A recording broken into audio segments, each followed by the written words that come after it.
Un plaisir de vous retrouver pour ce 19h45. Bienvenue à toutes et à tous. Voici les titres.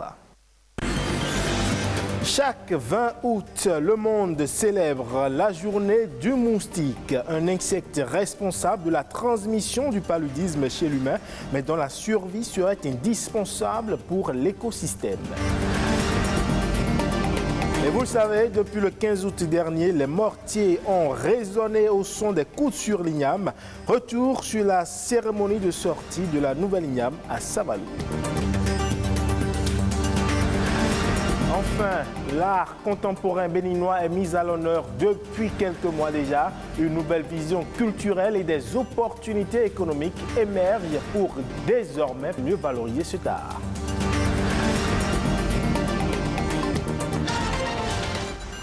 Nous sommes le 20 août et la communauté internationale célèbre en ce jour la journée mondiale du moustique. Cet insecte dont la femelle est responsable de la transmission de la maladie infectieuse qu'est le paludisme chez les humains. Mais au-delà d'être des vecteurs de maladies, le moustique constituerait également un atout non négligeable dans la biodiversité et pour la survie de l'écosystème. Mais alors, à quoi servent réellement les moustiques? Paulette et Hakor, Arnaud Avanan et Amandine Anyambossou nous en parlent à travers ce élément. Le moustique n'est certainement pas le meilleur ami de l'homme. Ils piquent. Ils sont des vecteurs de maladies parfois mortelles, mais pourtant, ils constituent un maillon essentiel, non négligeable dans l'écosystème. Une seule larve de moustique peut filtrer jusqu'à 2 litres d'eau par jour. Filtrer dont on parle là, c'est que la larve est à la recherche de sa nourriture. Mais ce rôle est un rôle épurateur. Et donc, une eau dans laquelle il y a des larves de moustiques est une eau de bonne qualité écologique. Leur principale nourriture, c'est le nectar et la sève de certaines plantes. Donc, en recherchant le nectar, les moustiques assurent la pollinisation des fleurs. Comme les papillons et les abeilles, les moustiques jouent un rôle de pollinisateur qui permet de faire vivre des milliers d'espèces végétales dans le monde. Les moustiques, quand ils pondent les œufs se transforment en larves. Et ces larves servent de nourriture, interviennent dans les chaînes alimentaires. Une chaîne alimentaire, c'est une suite d'êtres vivants où les uns mangent ceux qui les précèdent avant d'être mangés par ceux qui les suivent. Donc, dans les chaînes alimentaires, les larves des moustiques servent de nourriture pour beaucoup d'animaux. Si les moustiques ne jouaient pas ces rôles, nous aurions plus de difficultés de pollution que nous en avons actuellement. En réalité, sur les 3500 espèces de moustiques qui existent, seule une centaine, dont les femelles, piquent les humains. Leur éradication aura des conséquences désastreuses sur la sécurité alimentaire. Donc si les moustiques disparaissent, ça veut dire que les animaux qui se nourrissent de larves, d'œufs ou d'adultes de moustiques vont manquer de nourriture. Or, ces animaux sont aussi la nourriture d'autres animaux. Donc ce déséquilibre va se faire en cascade jusqu'à ce que tout l'écosystème soit complètement déséquilibré. Les moustiques sont sur Terre bien plus longtemps que les hommes. L'idéal serait de les contrôler et de miser sur la biodiversité. On peut arriver à diminuer la population des moustiques en dessous d'un seuil de nuisibilité et qui va permettre l'équilibre, qui va leur permettre de continuer à jouer leur rôle dans l'écosystème. Sinon, le jour où les moustiques vont disparaître, cela pourrait causer beaucoup de dommages, non seulement pour les autres animaux, mais aussi pour l'homme. Les moustiques ne servent pas qu'à maintenir l'équilibre dans la nature. Ils servent d'aliments à de nombreuses espèces. En tant que vecteurs de certaines maladies infectieuses, ils jouent également un rôle similaire à celui des prédateurs.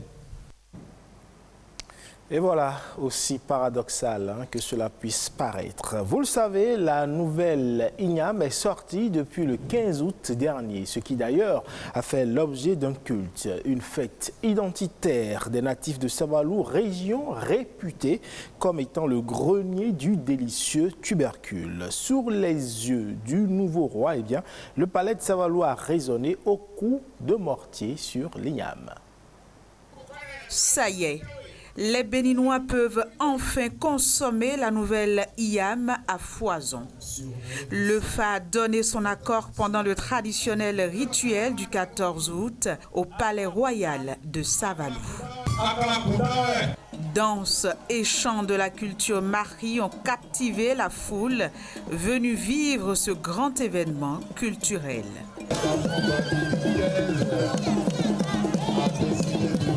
La cérémonie de sortie de la nouvelle Igname Laboko se déroule sous le regard de Sa Majesté Dada Ganfong Bagidi 15. Un grand moment de communion et de réjouissance pour les fils et filles maris et tout le peuple béninois. L'igname représente l'homme parce qu'elle passe 9 mois dans le sous-sol comme l'homme passe 9 mois dans le ventre. Et quand elle sort, il y a des rituels, comme quand nous naissons, on fait des rituels. Et c'est ce que nous faisons avant de consommer la nouvelle Igname, pour ne pas rencontrer des malheurs sur le chemin. Cette année, ça a été tellement bien organisé que nous sommes très fiers du nouveau roi qui a été élu, sans désordre, dans un délai précis et rigoureux. On vient de renouer avec une tradition qui remet tout le monde à l'aise et qui, en même temps, est un facteur d'unification, d'unité de la population qui se retrouve dans un rite qui leur appartient en commun. Les cérémonies se sont bien déroulées comme on le souhaitait. Et vous avez suivi la consultation qui a eu lieu est favorable pour l'année qui commence avec les nouvelles variétés. Rendez-vous en 2023 pour de nouvelles festivités encore plus belles à Savalou. Les arts et la culture du Bénin sont depuis quelques mois sous les feux de la rampe. Eh bien, de l'Expo événement sur les 26 trésors royaux à la création très bientôt d'un musée d'art contemporain en passant par l'organisation d'une biennale à partir de 2023, les autorités accordent un peu plus d'attention aux différentes filières des arts et de la culture. Ousmane Aledji, metteur en scène et directeur artistique, nous en parle ici à travers cette interview. L'art béninois dans son ensemble est plus dynamique que jamais. C'est un paradoxe quand on connaît, on va dire, le contexte de crise sanitaire qui pénalise les acteurs du secteur des arts dans son ensemble. Je parle par exemple des musiciens, des hommes de théâtre, la danse contemporaine, qui manquent d'activité de scène parce que le grand public ne peut plus être réuni dans un enclos pour présenter leurs prestations. La plastique, dans le même environnement, est plus foisonnant que jamais parce que justement les plasticiens sont plus féconds quand ils sont enfermés, on va dire, dans un environnement calme. La plastique au Bénin est en pleine mutation avec différentes signatures, différentes types d'expressions.